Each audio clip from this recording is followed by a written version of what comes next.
Welcome to Gomathi's kitchen. நம்ம இன்றைக்கி பார்க்க போகிறது கருவேப்பிலை துவையல் எப்படி செய்யலாம் அப்படிங்கிறது தான் பார்க்க போகிறோம்.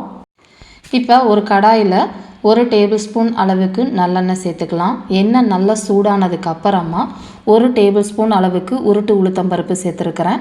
இதுலேயே 1 டேபிள் ஸ்பூன் அளவுக்கு கடலைப்பருப்பு, இது ரெண்டையும் ஒரு மிதமான தீயில் வச்சு பொன்னிறமாக வர அளவுக்கு வறுத்து எடுத்துக்கலாம். ரொம்ப கறிக்கிடாதீங்க, கசந்த டேஸ்ட் வந்துடும். இந்த அளவுக்கு நல்லா செவந்தா போதும்.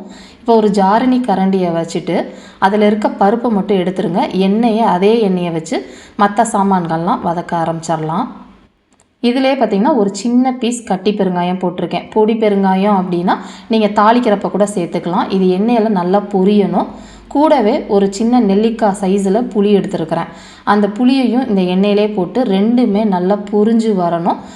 பச்சை புளி போடுறத விட இந்த மாதிரி பொரிஞ்சு வர்றது சேர்த்தோம் அப்படின்னா தொகையலுக்கு ரொம்ப நல்லா டேஸ்ட் கிடைக்கும் உங்களுக்கு. இது அதே எண்ணெயிலே ஒரு 1/4 கப் அளவுள்ள சின்ன வெங்காயம் சேர்த்துருக்கிறேன்.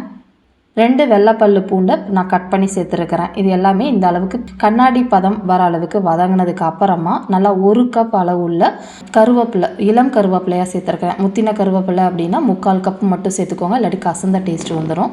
இதிலே வதக்கிக்கலாம். கூடவே காரத்துக்கு பார்த்தீங்க அப்படின்னா ஒரு 8 வரமிளகாய் சேர்த்துருக்கிறேன். நீங்கள் காரத்துக்கு ஏற்ற மாதிரி கூட குறைச்சி சேர்த்துக்கோங்க.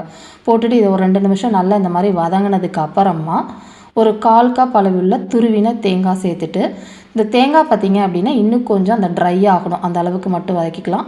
தேவையான அளவு உப்பு, 1 டீஸ்பூன் அளவுக்கு டேபிள் சால்ட்டு சேர்த்துட்டு இந்த அளவுக்கு வதக்கினா சரியாக இருக்கும். இப்போ இதை நம்ம ஒரு தட்டில் மாற்றி ஆற வச்சுட்டு அதுக்கப்புறமா அரைக்க ஆரம்பிக்கலாம். இப்போ ஒரு மிக்சி ஜாரில் நம்ம ஏற்கனவே வறுத்து வச்சுருந்த பருப்பு, புளி, பெருங்காயம், அதே மாதிரி அடுத்த பேட்ச் போட்டிருந்தோம் இல்லையா, கருவேப்பிலை, மிளகாய் எல்லாத்தையுமே போட்டுட்டு தண்ணியெலாம் கொஞ்சமாக தெளித்து கரன்னு இந்த மாதிரி திக்காக அரைச்சிக்கணும். இந்த மாதிரி தொகையல் மாதிரி இருந்தால் தான் இந்த டேஸ்ட் ரொம்ப நல்லாயிருக்கும். இதை நீங்கள் ஒரு தாளிப்பு கொடுக்கறதுக்கு ஒரு பேனில் நல்லெண்ணெய் சேர்த்து கடுகும் ஒரு சின்ன வரமிளகாவும் போட்டு செவக்க விட்டுருக்கேன்.